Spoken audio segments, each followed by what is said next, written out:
The Egypt military have released the attack recording made on supporters of former President Mohamed Morsi near the Republican Guard building in Cairo. Current report confirms 54 were killed, including 3 security personnel, and more than 400 were injured. The numbers are regarded the highest since the demonstration for former Egyptian president started after he was ousted by the military last week. In the incident, the Muslim Brotherhood supporters claimed their gathering was raided without any warning, where most members had just finished their prayers.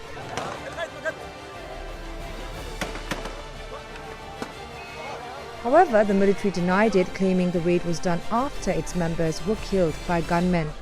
The battle went on for 3 hours, where protesters were seen throwing stones and firebombs after storming into the location. المتحدث العسكري بيكذب لأن الكلام اللي بيقوله ده كلام غير صحيح وكلام كذب. احنا لم نعتدي على أحد، لم نهاجم أحد، احنا لسنا مجانين علشان نهاجم الجيش المصري أولا، وأي سلاح هو اللي هيبقى معانا عشان نهاجم بيه الجيش. ده كلام فارغ وده كذب، ودول عسكر كاذبون زي ما كنا بنقول قبل كده. The Republican Guard building was where Morsi and his family members were arrested last Wednesday. Meanwhile, the Muslim Brotherhood urged supporters to hold massive demonstrations across Egypt to protest military, which is planned to be on Tuesday. We will increase the protest, we will increase the sit-ins.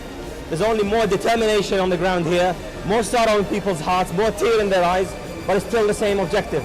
We will not let this country be robbed again by the military junta.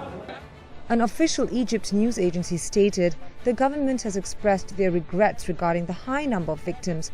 The government also promised to form a judicial committee to investigate the cause of the incident.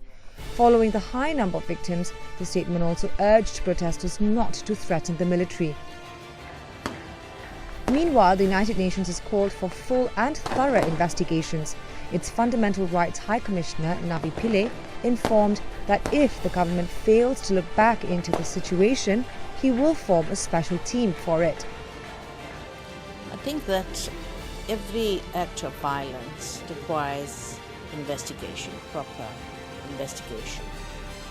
Here, definitely. If nothing is done, then I will follow with the call for an international investigation. It was reported most of the victims who died suffered head injuries in the raid, which took place on Monday morning. The caretaker of Egypt issued a plan for the power transition to form a government chosen through the democracy system. The statement was made after the Muslim Brotherhood called on its supporters to hold a mass protest across the country. The acting president Adli Mansour informed that a parliamentary election has been scheduled for 2014, which will be carried out after the date announcement of the presidential election. Meanwhile, Egypt has only 5 months to amend the Islamic drafted constitution, which was suspended following the ousted Morsi Mohammed.